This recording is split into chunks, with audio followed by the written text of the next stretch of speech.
Para falar sobre isso, eu já divido a tela com os nossos analistas de política, Caio Junqueira e Jussara Soares. Caio, boa noite. Quais foram os principais obstáculos para a formação dessa aliança que Flávio Bolsonaro tanto desejava?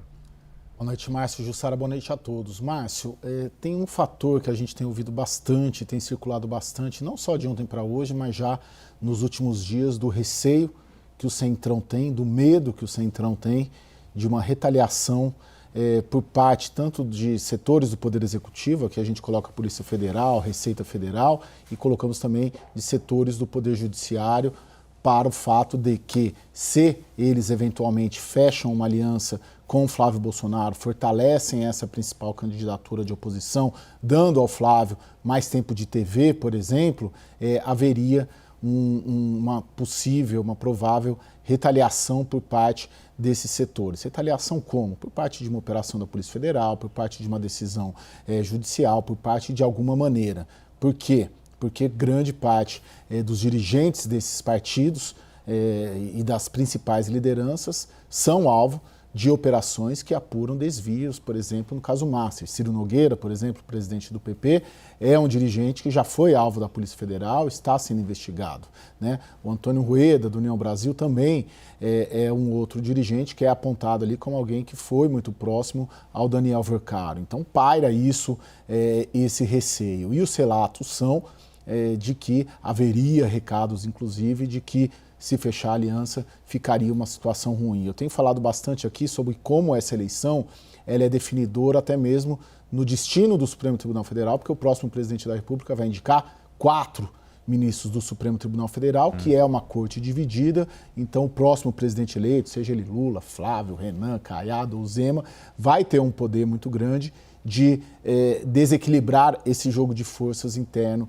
do Supremo Tribunal Federal. Então, parte do Judiciário observa muito atentamente, sim, o destino dessa eleição. E aí esse é um fator que tem sido colocado muito fortemente nos bastidores, não só de 24 horas para cá, mas nas últimas semanas. E só para finalizar, tem uma questão pessoal própria do Ciro Nogueira no Piauí. O Ciro Nogueira é candidato à reeleição, está em terceiro ou segundo lugar, a depender das pesquisas de intenção de voto, e como ele já é investigado, ele tem um receio muito grande de perder essa eleição, perde o foro privilegiado em um estado que é lulista. O Piauí é um estado lulista. Então, como ele tem o controle do partido, a partir do momento em que ele avaliza uma aliança do PP com a principal candidatura de oposição, isso, para fins eleitorais dele mesmo, da campanha dele no Piauí, tornam-se mais difíceis as chances de uma reeleição que já está difícil, Márcio.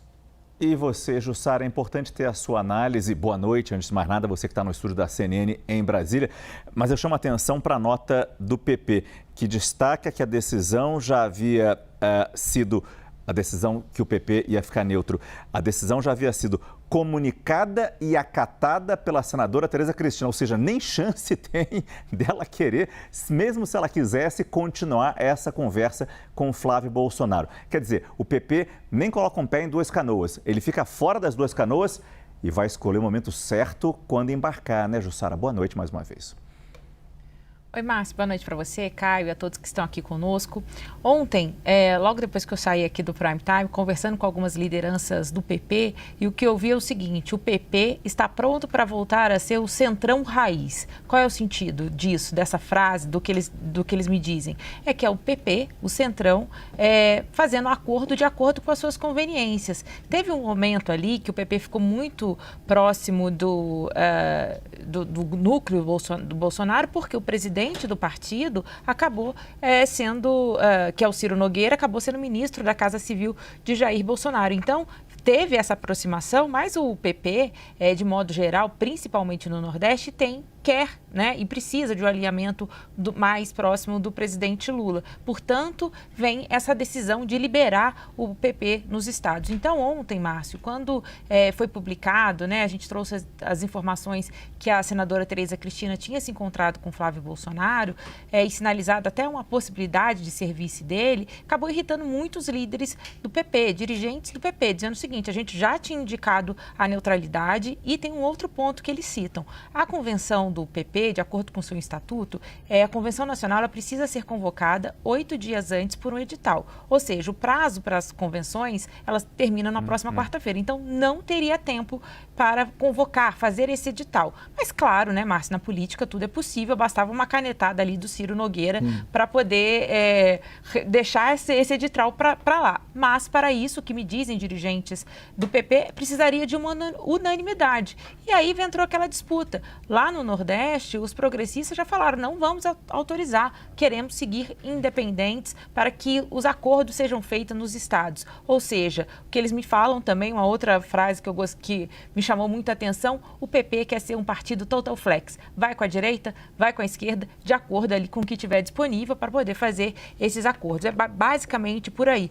Claro que teve também um incômodo em relação à senadora Tereza Cristina, porque muita gente viu nessa conversa com Flávio Bolsonaro, ela dando aquela possibilidade ali, nessa conversa sobre a vice com Flávio Bolsonaro, muita gente viu isso um jeito de tentar emparedar Ciro Nogueira, que é o presidente do Progressistas. Eles falam o seguinte, ela já sabia que não tinha possibilidade, que os dirigentes todos estavam fechados pela neutralidade, então ela se encontra com Flávio Bolsonaro, dizendo que, olha, pode ser que tenha uma possibilidade de vice para a negativa ficar totalmente no colo de Ciro Nogueira. Bem, tudo indica, Márcio, embora Flávio Bolsonaro venha ainda e vai insistir ainda até o último minuto do dia 5, o que a gente escuta é que é um não definitivo.